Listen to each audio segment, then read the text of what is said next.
Hello, good morning everyone. This is Mithilesh and welcome back to the class of Ingenious Physics.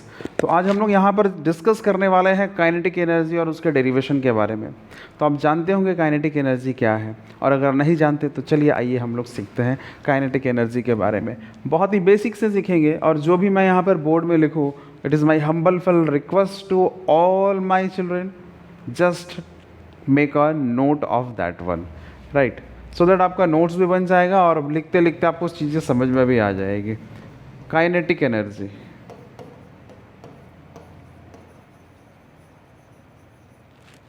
If you talk about the kinetic energy, ये उस object में होता है जिसमें motion होगा, जो move करेगा।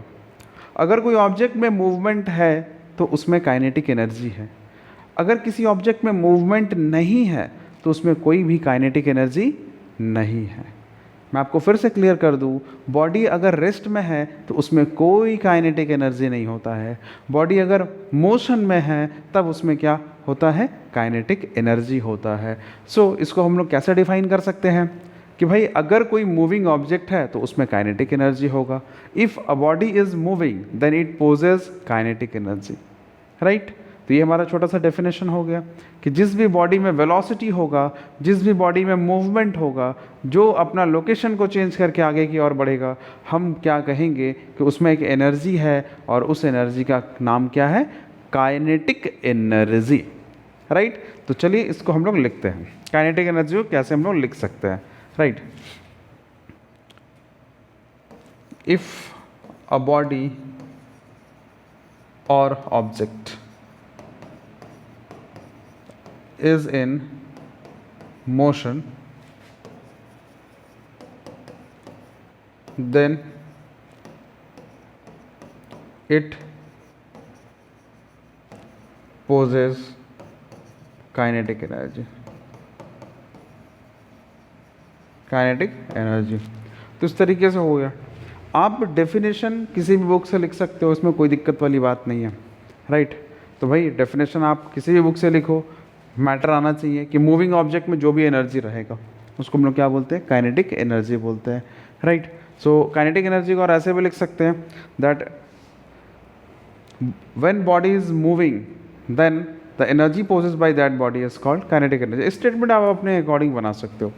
ये जो काइनेटिक एनर्जी है, ये देखा गया है कि इसके लिए हम देखते हैं कि एक छोटा सा फॉर्मूला है जो आपने बहुत बार देखा होगा, kinetic energy is equals half m v square. Kinetic energy is equals half m v square, यह इसका फॉर्मूला है, ठीक है। आप देखो छोटे छोटे चीज़ों को मैं डिस्कस कर रहा हूँ, उसके पूरा डिटेल में आएगा कि ये काइनेटिक एनर्जी मूविंग बॉडी के साथ अटैच क्यों है, मतलब मूविंग बॉडी है तो भाई काइनेटिक एनर्जी ही क्यों बोला गया, ये सब हम लोग डिस्कस करेंगे। अब ध्यान दो, यहाँ पर m क्या रिप्रेजेंट करेगा, मास, v क्या रिप्रेजेंट करेगा यहाँ पे, वेलोसिटी, राइट। तो अगर इसको डिटेल में लिखा जाए तो क्या हम इसको ऐसा लिख सकते हैं, kinetic energy is equals half into mass into velocity square. तो इस तरीके से हमारा ये एक फॉर्मूला बन गया है ना। तो देखिए यहाँ पर काइनेटिक एनर्जी का फॉर्मूला बन गया। हम लोग चर्चा करेंगे किसके बारे में, इसके एसआई यूनिट के बारे में। तो अब आगे बढ़ने से पहले थोड़ा सा हम लोग डिस्कशन यहाँ करते हैं। अब आप थोड़ा सा सोचो कि आपके चारों ओर क्या क्या चीज़ मूवमेंट कर रही है। जहाँ मूवमेंट है वहाँ काइनेटिक एनर्जी है। अगर इस पेन को मैं इस ऊंचाई से छोड़ दूँ तो हम देखते हैं ये नीचे की ओर आने लगेगा। इसमें कौन सा एनर्जी है जब ये नीचे आ रहा था, काइनेटिक एनर्जी है। आप देखते हो रास्ते में बस जो है वो जा रही है, राइट। आप जो है वो साइकिल चला के जाते हो, ठीक है। थोड़े बड़े हो जाओगे तो आपको बाइक मिलेगा, उसके बाद और बड़े हो जाओगे तो कार चलाओगे, है ना।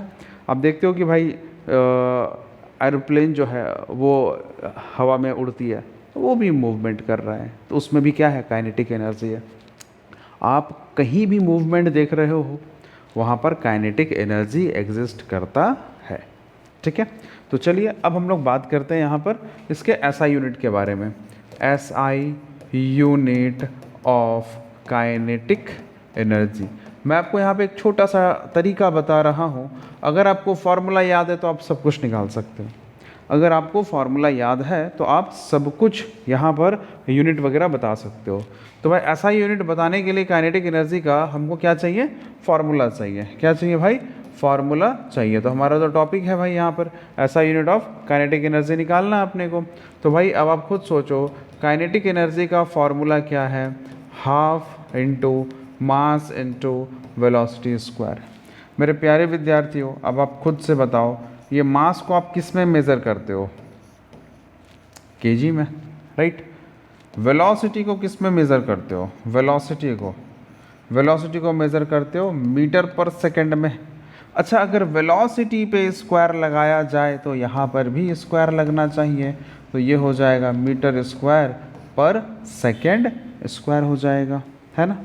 चलिए अब ये जो आप हाफ नंबर देख रहे हो ये हाफ का कोई यूनिट नहीं होता, ये नंबर है सिर्फ, इसका कोई यूनिट नहीं होता। तो यहाँ से SI unit of kinetic energy, SI unit of kinetic energy will be equal to, क्या लिखेंगे हम लोग यहाँ पर, इसका SI यूनिट देखिए मास के लिए kg, उसके बाद यहाँ से मीटर स्क्वायर पर सेकंड स्क्वायर, राइट। अब आगे चल करके इस पूरे यूनिट का एक छोटा सा नाम रख दिया गया है, इसका नाम हमारा यहाँ पर क्या है, जूल है, ठीक है। इसका नाम क्या है, जूल है। बोलोगे सर ये कैसे है, सर अपने वर्क के बारे में पढ़ाया था वहाँ भी जूल था, यहाँ भी जूल कैसे हैं, क्या यहाँ न्यूटन मीटर है क्या, यहाँ तो हमको दिख नहीं रहा है। चलिए आइए हम आपको यहाँ पे दिखाते हैं। अब देखो यहाँ पर बहुत ही सिंपल सा है कि यहाँ हम ऐसे लिखेंगे kg मीटर पर सेकंड स्क्वायर इनटू मीटर। ये मीटर पे स्क्वायर है, हमने एक मीटर यहाँ रखा और एक मीटर यहाँ रखा। kg मीटर पर सेकंड स्क्वायर क्या होता है, ये हमारा क्या हो जाता है, न्यूटन हो जाता है, न्यूटन मीटर। मतलब newton metre joule kg metre square पर सेकंड स्क्वायर, ये सारा सेम ही चीज़ है, ठीक है।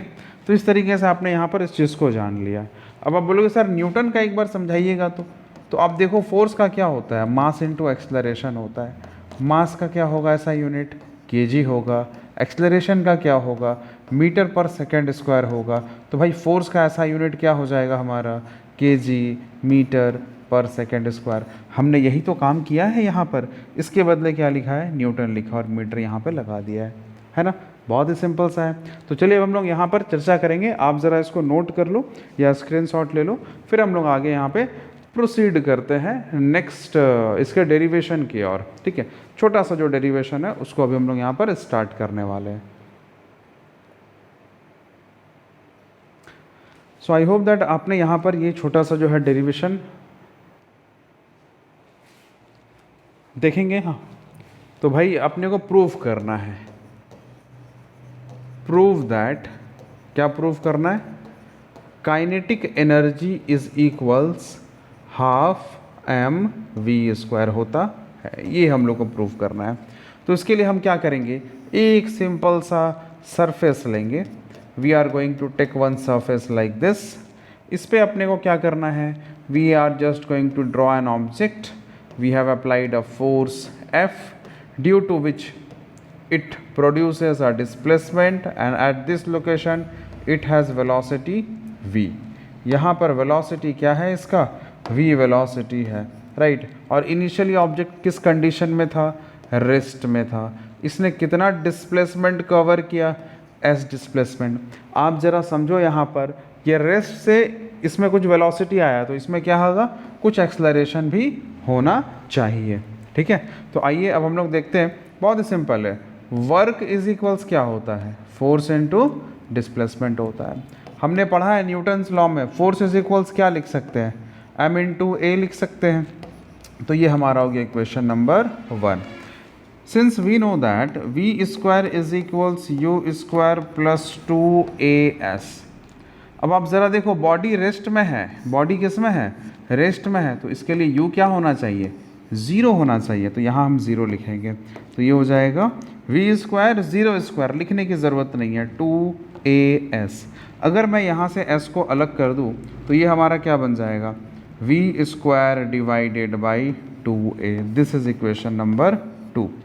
अब इक्वेशन नंबर 2 से s का वैल्यू को इक्वेशन नंबर 1 में यहाँ पर सब्सटीट्यूट करेंगे, है ना। चलिए समझ में आ रहा होगा। हमने पहले वर्क लिया, फिर ये इक्वेशन ऑफ मोशन से इक्वेशन लेके डिस्प्लेसमेंट निकाला, अब इसको यहाँ सब्स्टिट्यूट करेंगे। तो यहाँ पे अपने को लिखना होगा putting the value of S, कहाँ से भाई, from equation 2 in equation 1। So W will be equal to m into a into v square by 2a. We can cancel acceleration here. So W will be equal to what? Half m v square. अब आप ज़रा सोचो, object रुका हुआ है, हम जितना काम करेंगे इस पे उसके अकॉर्डिंग ही तो एनर्जी आएगा। सोचो, यही तो है भाई, this is the concept. The amount of work done we are just doing on this object will be equal to the energy gained by this object, क्योंकि इसका एनर्जी कहीं लॉस नहीं हो रहा है। हमने जितना वर्क इस पे किया है उतना उसी के अकॉर्डिंग इस पे क्या आएगा, काइनेटिक एनर्जी आएगा। सो दिस वर्क विल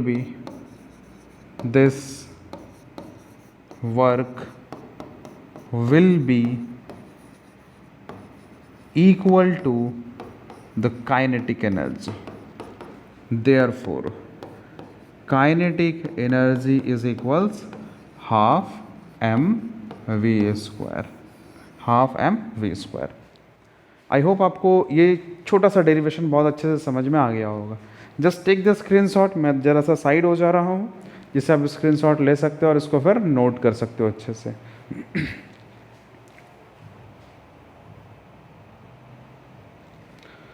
तो मेरे प्यारे विद्यार्थियों, आज हम लोगों ने जाना काइनेटिक एनर्जी के बारे में, उसका ऐसा यूनिट, उसका फॉर्मूला, और हम लोगों ने उसका डेरिवेशन किया।